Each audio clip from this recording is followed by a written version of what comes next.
Ki arbunyungut kinong Meghalaya, ki balalit pilgrim sa Jerusalem, kila sakut no sa Bethlehem, hadin bakile no ka Palestine kila hiartma kensan, ya ka Israel menta kesengi ka hinyo tarik risau arajar arpulai. Kani kecing hiartma layo palat sanhajar teliki roket. Kan bakile no operation Al-Aqsa flood, kila penher na Gaza hadu palat arspangut ki pajba kari Israel kila yap.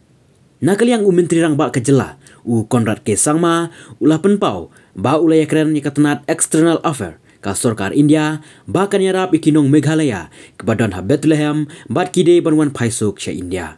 Nakaliang presiden kari Amerika u Joe Biden ulah pa yaka kubor u presiden ke Israel u Benjamin ba udan rengkat bat kari Israel namar kwa banyui ba kile no kinle don bor.